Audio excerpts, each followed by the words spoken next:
La matière plastique est désormais considérée comme le premier déchet au monde. Ce plastique, à la base providentielle, s'est transformé en une bombe à retardement dont on découvre les effets à long terme sur notre santé et notre environnement.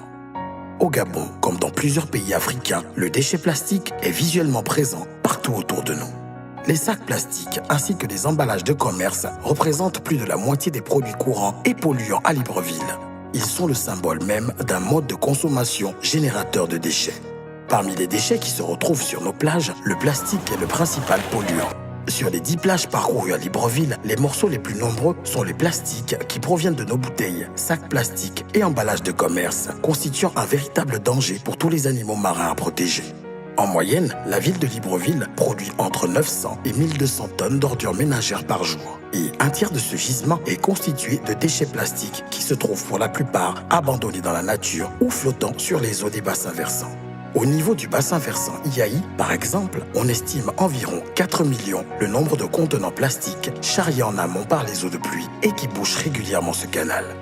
Certains citoyens, même non éduqués au tri des ordures, font parfois preuve d'irresponsabilité en jetant leurs ordures à même le sol et parfois sans sac poubelle, même lorsque les bacs prévus à cet effet sont vides et disponibles sans avoir leur destination finale après une petite rosée ou une grande pluie source d'inondation. Aussi, il n'est pas rare que les parents envoient les enfants à bas âge vider les ordures ménagères. Or, ces enfants n'ont parfois ni la taille appropriée, ni le savoir-faire des parents et font justement à leur tête. Par manque de sensibilisation et même d'éducation à l'environnement, toutes les couches sociales qui composent l'agglomération librevilloise adoptent des modes de vie peu recommandables car il y a beaucoup d'incivilité à ce sujet.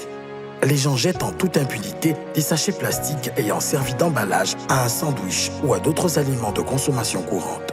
La faute revient à la fois aux consommateurs et aux commerçants qui proposent en outre des emballages plastiques à leurs clients. Si nous ne prenons pas conscience, personne ne le fera à notre place. Il est temps que ça change. Prenons nos responsabilités en combattant ce plastique qui nous tue et tue notre environnement à petit feu. Adoptons un comportement responsable pour notre bien-être et celui des autres êtres vivants. Protégeons notre environnement, car protéger la nature, c'est protéger l'avenir de l'homme. RGEDD.